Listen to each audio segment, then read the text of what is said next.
Hello, welcome to the video on academic research. I am going to do a quick overview of the different ways we can do academic research using the internet. Hopefully this will be a review for most of you, and maybe you'll learn a few tricks while we're at it. So the first place I'm going to start, as you can see on the screen right now, is Google. Now, Google searches often yield a lot of results and a lot of really bad results. So I will use a general Google search if I'm just kind of like spinning my wheels, thinking about, oh, what do I want to write about? What are the ideas around this topic? And I'll kind of just start there to get me thinking. But I don't actually consider a Google search any type of academic research. But there is a way, or there's actually two ways to use Google in a way that can yield academic or scholarly sources. So the first one I want to show you is called Google Advanced Search. So I just type in Advanced Search and it brings up Google Advanced Search. So once I go there, you'll find a similar looking web page with a search engine box. And so for this example, it's the same one I mentioned in the Essay 1 assignment, is the idea of gun control, but even more specifically, concealed carry laws. All right, so I might type in gun control, concealed carry law, and see. Now here is the really cool part.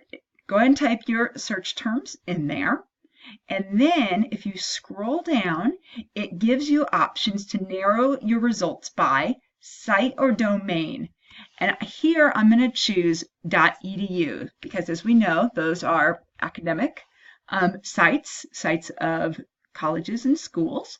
And so most likely will yield more scholarly type sources than just .coms or .orgs, which have different missions than academics.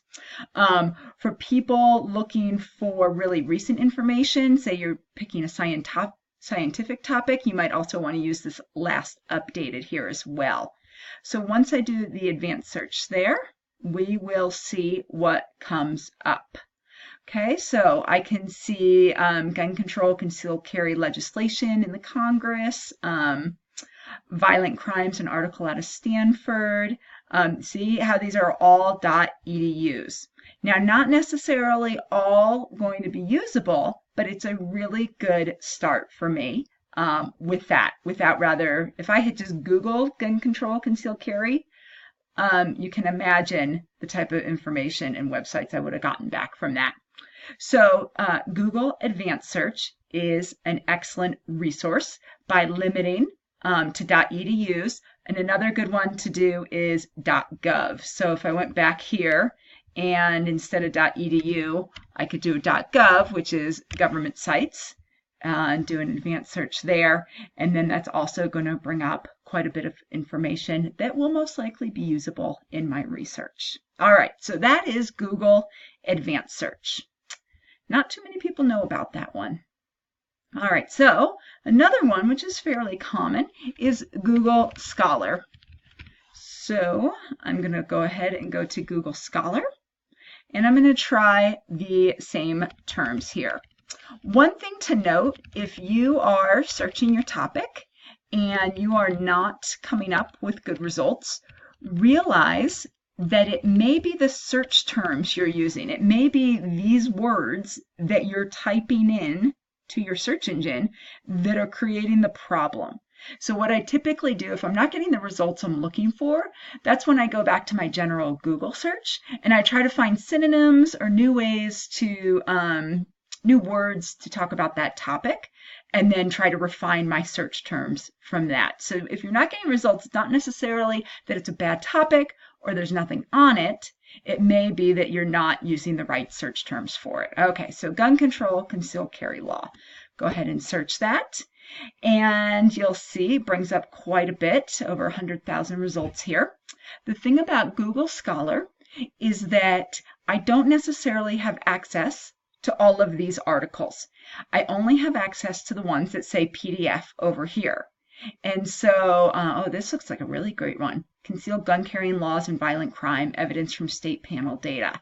That's great. And I get access to the PDF right here.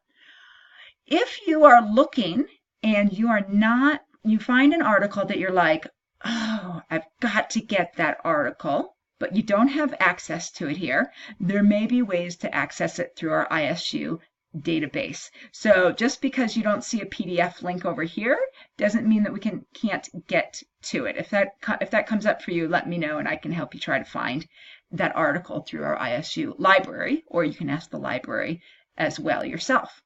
All right, so that is Google Scholar, another great resource for academic research. And the third way I'm going to show you is through our Idaho State Library databases. So I've gone to the isu.edu website. I go to Quick Links, Library, and here I'm going to search the databases. The databases are a collection of journals and magazine articles that will help me find information on my topic. So I'm going to suggest, now I'm going to click on select a database, and you're going to see, if you scroll down, hundreds and hundreds of databases available. Okay, these databases, some of them are very specific to specific disciplines, like here, 19th century collections online, Asia and the West. Okay, so a lot of these are not going to be useful for our general type of searches. Okay, so there's a lot in medicine, in education, psychology, things like that. But what I'd like to recommend are 3 databases that are pretty general and will work for most topics, especially at the level that we're working at kind of this introductory level. Okay, and those 3 are Academic Search Premier, so it's at the very top. These are in alphabetical order. So Academic Search Complete. And then another really good one for our purposes is JSTOR. Okay, JSTOR right here, Arts and Sciences. And then the third one I'm going to recommend is Master File Premier. So when we're using ISU databases for very general kind of entry-level work, those are the 3 primary databases we'll use. So I'm going to go ahead and just click on Master File Premier. They all work fairly similarly, so if we go into one, you'll be able to figure out the others. Oh, then I have to hit go. Now I think it's going to ask me, oh no, it's going to bring me right in.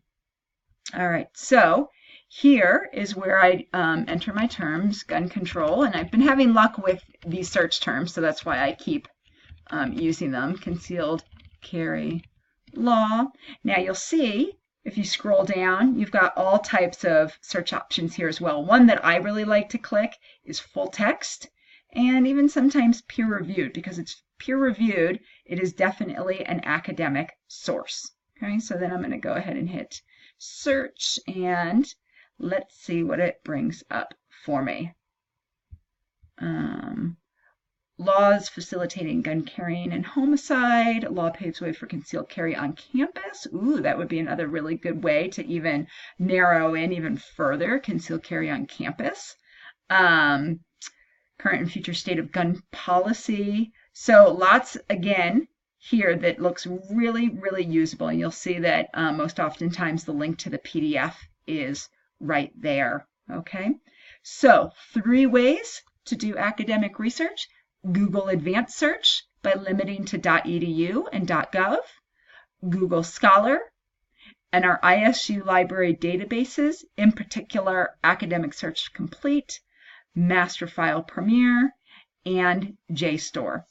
Now realize, just because you found a source from one of these areas that I've just told you about, one of these methods, doesn't guarantee that it is considered an academic source.